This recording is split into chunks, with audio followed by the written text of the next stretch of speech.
Oh, I didn't see you there. I'm Tyler. I'm Josh. And I bet you were expecting a new year, new you workout video, right? Yeah, but it's kind of like that, but with books. Working out your mind. We are in the gym because we also like to break a mental sweat, Yes. right? Absolutely. So we're going to talk about wellness and reading. Has wellness, has reading impacted your life? Absolutely. How so? 100%. So, I mean, like this book, for instance, changed my life because it taught me how to transform my suffering and how to make any situation positive. This book led me onto a journey in my recovery for healing, and it ended up teaching me what I want my career to look like for the rest of my life. So, I mean, those are just two books that impacted me, but what about you? Yeah, amen. So, okay, in my road to recovery and to wellness and to health, reading has been such a big tool in my wellness toolbox. When I wasn't sure what to do or where to go, I turned to books on how to educate myself. So for example, weight training for dummies. I'm sometimes a dummy and I need to learn how to better train the people that I work with, and the better you become, like the more you level up in that, the better you can work the world, the better you can manage your emotions because you're building the skills to operate the world. So for a long time as well, I would read books of like fantasy. We were talking yesterday that books can take you into another world where maybe where you're at right now is real hectic and kind of overwhelming, where you can lose yourself in a book and kind of transport yourself into a story that boosts you up and kind of keeps you moving forward. And for a lot of those things for me, I was reading like fantasy books where I was like the hero battling the dragon, and I kind of adopted that into my life and looked at the situations where maybe I needed to pick up the sword in the book, but I picked up the book in the world to educate myself and slay the dragon that way. If that makes sense. It does, because reading can take you out of your surroundings.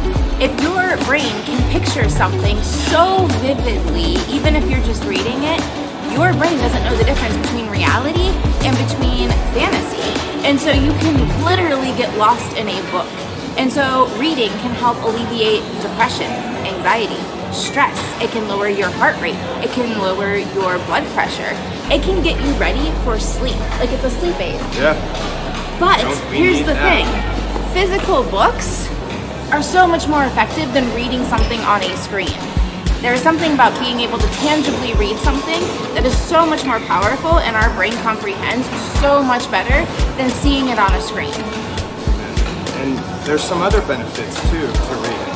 So it improves your brain connectivity. So you're actually working your mind. Like we're in a gym right now where we work our muscles, right? To better handle and walk, but you're working your mind, keeping it sharp.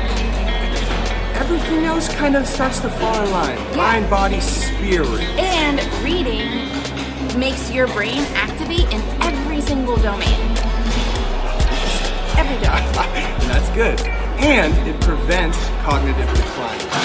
So if you don't use it, kind of lose it, is really happening here. It really is. So the more you read, the more you educate yourself, the more you level up. Like for example, like, you know, I'm learning how to do weight training because I'm a personal trainer to better serve the people that I work with. Well, what if there's something that you're struggling with? Maybe that's trauma in the past or how to handle anxious thinking.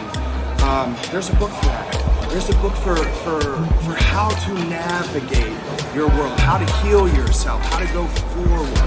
And books are available at the library for free, and at your local Goodwill or Salvation Army, they sell books for like 50 cents. Super cheap. So you can start investing in your wellness through the reading of pages, and that is a level up for sure. So it doesn't matter if it's self-help Or if it's for pleasure, pleasure books can also help you be able to empathize with other people. It can teach you social skills. And so for peer support, those are big things that we work on a daily basis, is connecting with other people, learning how to function in social settings, and how to form other relationships and empathize with people. Right, because the power of a story, you listen to other people's stories, and that can empower you and inspire you to keep going and to shine your light to help others. So a little challenge we love a challenge. We love a challenge for you is to pick up a book and you can start small, five pages a day, and think about that. If you do that for a month, 5 to 10 pages a day, maybe that's 2 books you read. If you do that for a year, 24. Who will you be at the end of 24 books? Yeah, so our new year, new you challenge is work the mental muscles. And then later on this month, we'll get into working the physical muscles. Right on. Right. And as always, Stay well.